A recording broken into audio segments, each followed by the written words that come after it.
La Bible en un an, la 8e journée, le livre de la Genèse, le chapitre 18, verset 16, au chapitre 19, verset 38, le livre des psaumes, chapitre 8, verset 1 à 10, le livre des proverbes, chapitre 2, le verset 6 à 8, l'évangile de Marc, le chapitre 6, verset 1 à 29.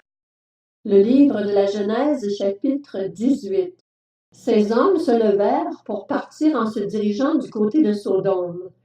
Abraham les accompagna pour les reconduire. Alors l'Éternel dit, « Cacherai-je à Abraham ce que je vais faire? Abraham deviendra une nation grande et puissante, et toutes les nations de la terre seront bénies en lui. En effet, je l'ai choisi afin qu'il ordonne à ses fils et à sa famille après lui de garder la voie de l'Éternel en pratiquant la droiture et la justice. Ainsi, l'Éternel accomplira en faveur d'Abraham les promesses qu'il lui a faites. » Et l'Éternel dit, « Le cri contre Sodome et Gomorrhe a augmenté, et leur péché est énorme. C'est pourquoi je vais descendre, et je verrai s'ils ont agi entièrement d'après le bruit venu jusqu'à moi. Si ce n'est pas le cas, je le saurai. » Les hommes s'éloignèrent et allèrent vers Sodome, mais Abraham se tint encore devant l'Éternel. Abraham s'approcha et dit, « Supprimeras-tu vraiment le juste avec le méchant? Peut-être y a-t-il 50 justes dans la ville. Les supprimeras-tu aussi, et ne pardonneras-tu pas à cette ville à cause des 50 justes qui sont au milieu d'elle? Faire mourir le juste avec le méchant, si bien que le sort du juste serait identique à celui du méchant, cela ne correspond certainement pas à ta manière d'agir. Celui qui juge toute la terre n'appliquera-t-il pas le droit? » L'Éternel dit, « Si je trouve à Sodome 50 justes, je pardonnerai à toute la ville à cause d'eux. » Abraham reprit, « Voici que j'ai eu l'audace de parler au Seigneur, moi qui ne suis que poussière et cendre. Peut-être à ces 50 justes en manquera-t-il 5? Pour 5, détruiras-tu toute la ville? » L'Éternel dit, « Je ne la détruirai pas si j'y trouve 45 justes. » Abraham continua de lui parler et dit, « Peut-être s'y trouvera-t-il 40 justes. » L'Éternel dit, « Je ne lui ferai rien à cause de ces 40. » Abraham dit, « Que le Seigneur ne s'irrite pas et je parlerai. Peut-être s'y trouvera-t-il 30 justes. » L'Éternel dit, « Je ne lui ferai rien si j'y trouve 30 justes. » Abraham dit, « Voici que j'ai eu l'audace de parler au Seigneur. Peut-être s'y trouvera-t-il 20 justes. » L'Éternel dit, « Je ne la détruirai pas à cause de ces 20. » Abraham dit, « Que le Seigneur ne s'irrite pas et je ne parlerai plus que cette fois. Peut-être s'y trouvera-t-il 10 justes. » L'Éternel dit, « Je ne la détruirai pas à cause de ces 10 justes. » L'Éternel s'en alla lorsqu'il eut fini de parler à Abraham, et Abraham retourna chez lui. Le livre de la Genèse, chapitre 19. Les 2 anges arrivèrent à Sodome vers le soir. Lot était assis à la porte de la ville. Quand Lot les vit, il se leva pour aller à leur rencontre et se prosterna le visage contre terre. Puis il dit, « Mes seigneurs, entrez donc chez votre serviteur pour y passer la nuit. Vous vous laverez les pieds, vous vous lèverez de bon matin, puis vous poursuivrez votre route. » « Non, répondirent-ils, nous passerons la nuit sur la place. » Mais Lot insista tellement auprès d'eux qu'ils le suivirent et vinrent chez lui. Il leur prépara un festin, fit cuire des pains sans levain, et ils mangèrent. Ils n'étaient pas encore couchés que les habitants de la ville, les habitants de Sodome, entourèrent la maison, depuis les enfants jusqu'aux plus âgés. Toute la population était accourue. Ils appelèrent Lot et lui dirent, « Où sont les hommes qui sont entrés chez toi cette nuit? Fais-les sortir vers nous pour que nous couchions avec eux. » Lot sortit vers eux à l'entrée de la maison et ferma la porte derrière lui. Il dit, « Mes frères, je vous en prie, ne faites pas le mal. J'ai ici 2 filles qui sont vierges. Je vous les amènerai dehors et vous leur ferez ce qu'il vous plaira. Seulement ne faites rien à ces hommes puisqu'ils sont venus s'abriter sous mon toit. » Ils dirent, Pousse-toi, ils ajoutèrent. Celui-ci est venu séjourner chez nous en étranger et il veut faire le juge. Eh bien, nous te ferons pire qu'à eux. Ils poussèrent violemment Lot et s'avancèrent pour briser la porte. Cependant, les hommes tendirent la main, firent rentrer Lot vers eux dans la maison et fermèrent la porte. Puis ils frappèrent d'aveuglement ceux qui étaient à l'entrée de la maison, depuis le plus petit jusqu'au plus grand, de sorte qu'ils se fatiguèrent de chercher la porte. Les hommes dirent à Lot, « Qui as-tu encore ici? Gendre, fils, fille, et tout ce qui t'appartient dans la ville, fais-les sortir de là. Nous allons détruire cet endroit parce que le cri contre ses habitants est grand devant l'Éternel. L'Éternel nous a envoyés pour le détruire. » Lot sortit et parla à ses gendres, ceux qui avaient épousé ses filles. « Levez-vous, dit-il, sortez de là, car l'Éternel va détruire la ville. » Mais ses gendres crurent qu'il plaisantait. Dès l'aube, les anges insistèrent auprès de Lot en disant, « Lève-toi, prends ta femme et tes 2 filles qui se trouvent ici, sinon tu disparaîtras dans la punition qui s'abattra sur la ville. » Comme il s'attardait, les hommes les prirent par la main, lui, sa femme et ses 2 filles, car l'Éternel voulait l'épargner. Ils le firent sortir et le conduisirent à l'extérieur de la ville. Après les avoir fait sortir, l'un d'eux dit, « Échappe-toi pour sauver ta vie, ne regarde pas derrière toi et ne t'arrête nulle part dans la plaine. Réfugie-toi dans la montagne, sinon tu disparaîtras. » Lot leur dit, « Oh non, Seigneur, moi, ton serviteur, j'ai trouvé grâce à tes yeux et tu as montré la grandeur de ta bonté envers moi en me laissant la vie sauve. Cependant, je ne peux pas me réfugier sur la montagne avant que le désastre m'atteigne, si bien que je mourrai. Regarde cette ville, elle est assez proche pour que je m'y réfugie et elle est petite. Si seulement je pouvais m'y sauver. N'est-elle pas petite? Ainsi je resterai en vie. » Il lui dit, « Je t'accorde encore cette faveur et je ne détruirai pas la ville dont tu parles. Dépêche-toi de te réfugier, car je ne peux rien faire jusqu'à ce que tu y sois arrivé. C'est pour cela que l'on a donné à cette ville le nom de Tsoar. » Le soleil se levait sur la terre lorsque Lot entra dans Tsoar. Alors l'Éternel fit pleuvoir du soufre et du feu sur Sodome et sur Gomorrhe. Cela venait du ciel de la part de l'Éternel.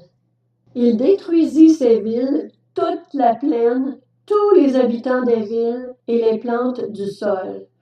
La femme de Lot regarda en arrière et se transforma en statue de sel. Abraham se leva de bon matin pour aller à l'endroit où il s'était tenu devant l'Éternel. Il porta ses regards du côté de Sodome et de Gomorrhe et sur tout le territoire de la plaine, et il vit monter de la terre une fumée pareille à celle d'un fourneau. Lorsque Dieu détruisit les villes de la plaine, il se souvint d'Abraham, c'est pourquoi il fit échapper Lot au désastre par lequel il bouleversa les villes où celui-ci s'était installé.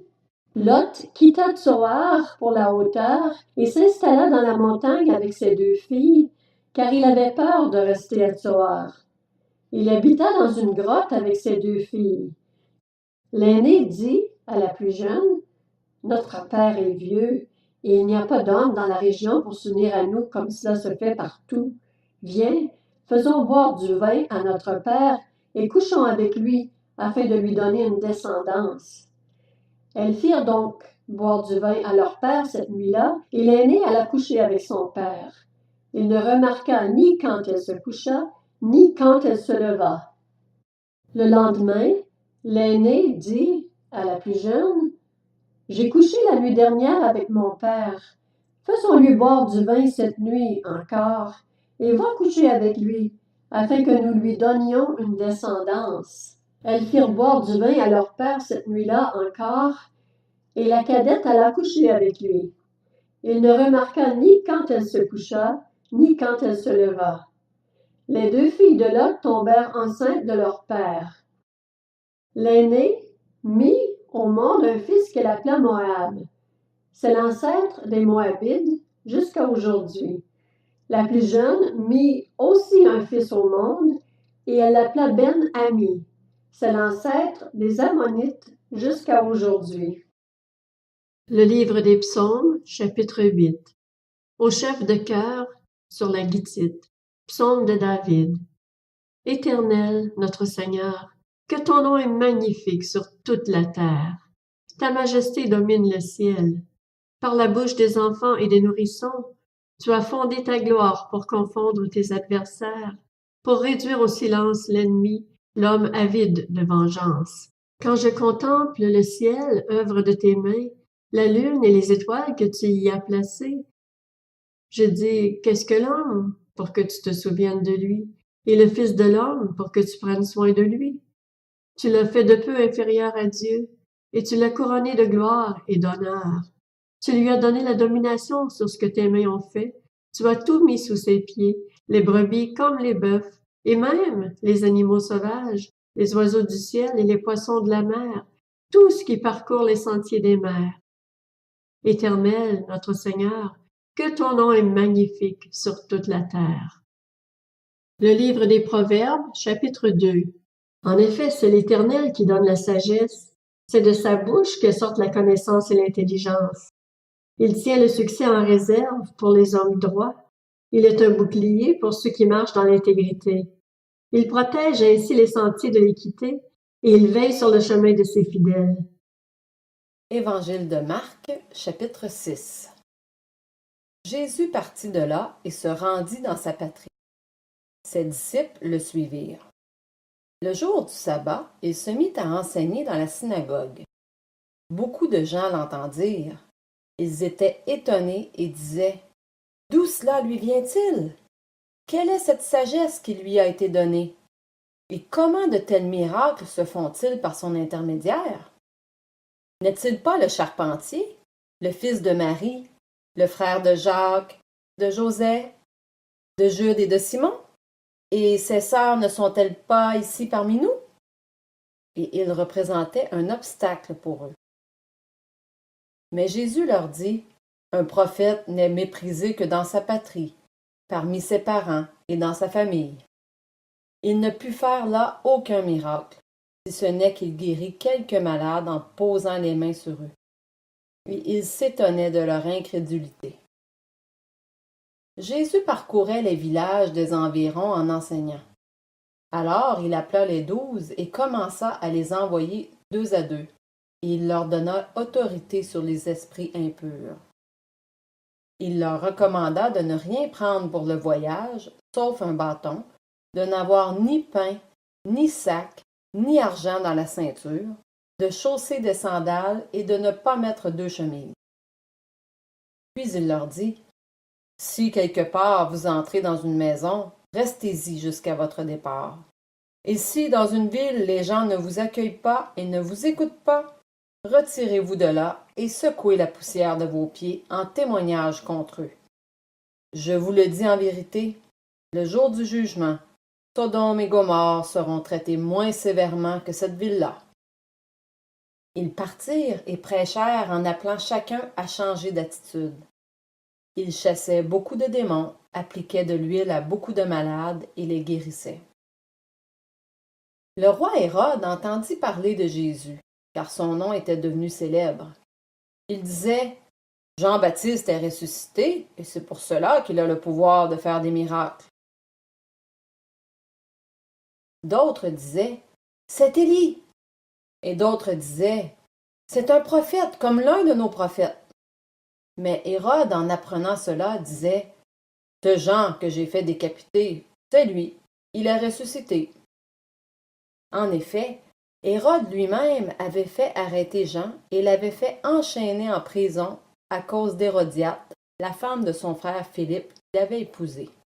Car Jean lui disait: il ne t'est pas permis d'avoir pour femme l'épouse de ton frère. Furieuse contre Jean, Hérodiade voulait le faire mourir, mais elle ne le pouvait pas, car Hérode redoutait Jean, sachant que c'était un homme juste et saint, et il le protégeait. Après l'avoir entendu, il était souvent perplexe. C'était avec plaisir qu'il l'écoutait. Cependant, un jour propice arriva lorsque Hérode, pour son anniversaire, donna un festin assez grand aux chefs militaires et aux personnalités de la Galilée. La fille d'Hérodiade entra dans la salle, elle dansa et plut à Hérode et à ses invités. Le roi dit à la jeune fille, « Demande-moi ce que tu veux, et je te le donnerai. » Il ajouta avec serment, « Ce que tu me demanderas, je te le donnerai, même si c'était la moitié de mon royaume. » Elle sortit et dit à sa mère, « Que demanderai-je? » Sa mère répondit, « La tête de Jean-Baptiste. » Elle s'empressa aussitôt de rentrer vers le roi et lui fit cette demande. « Je veux que tu me donnes à l'instant, sur un plat, la tête de Jean-Baptiste. » Le roi fut attristé, mais à cause de ses serments et des invités, il ne voulut pas refuser. Il envoya sur-le-champ un garde avec ordre d'apporter la tête de Jean-Baptiste. Le garde alla décapiter Jean dans la prison et apporta la tête sur un plat. Il la donna à la jeune fille, et la jeune fille la donna à sa mère. Quand les disciples de Jean apprirent cette nouvelle, ils vinrent prendre son corps et le mirent dans un tombeau.